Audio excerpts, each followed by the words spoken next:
13 anyos, nagsimulang bumirada sa mga skeneta, dumiskarte hanggang sa makilala ang mga katulad kung laking kaya nagsama-sama at naging isang grupo ng kabataan hanggang sa may mga nakabanggang ibang grupo at doon nagsimula ang initan. Walang atras ang labanan, teritoryong aming kinatayuan ay ang grandstand, kaya tinawag nila kaming Batang Grandstand. Klase-klaseng grupo ang binangga, walang pinipili, mang ibabaw lang ang ngalang BGS sa syudad ng Tagbilaran at hanggang umabot sa iba't ibang lalawigan ng Bohol. Batang Grandstand, nag-iisa, walang iba. Shalaladas pa nagsanib pwersa para ibagsak ang aming grupo.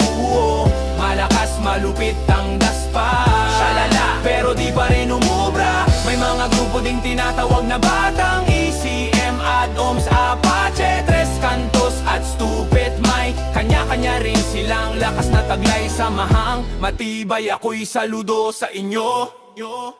Grupong Ahos, Tag, SGEC, RB, isa sa mga kilabot na grupo ng Tagbilaran. Iba't ibang dahilan ang pinaglalaban, kanya-kanyang mga dahilan, panahon ng aming kabataan. Di maiwasan, masaksak, mabaril, maipit sa labanan at makulong. Lahat ng yan ay aking naranasan, pero di pa rin umaatras sa ngalan ng aking tatak, Batang Grandstand. At bago malimutan, Batang Agora, unang grupong amin nakabangga at naging kasanggayan ng storya ng aking kabataan. Long live BGS, Batang Grandstand. Shalaladas pa nagsanib pwersa para ibagsak ang aming grupo.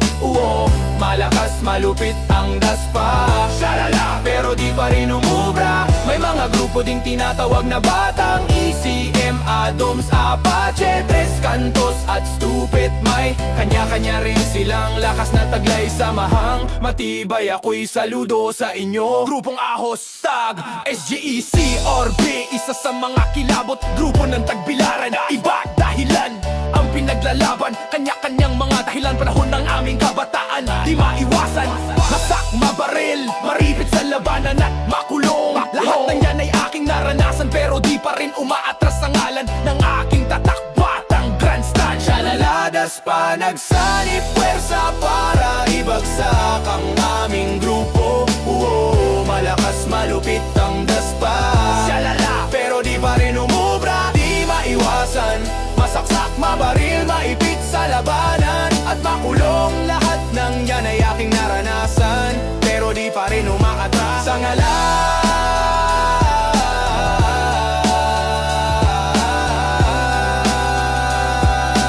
BGS, Batang Grandstand.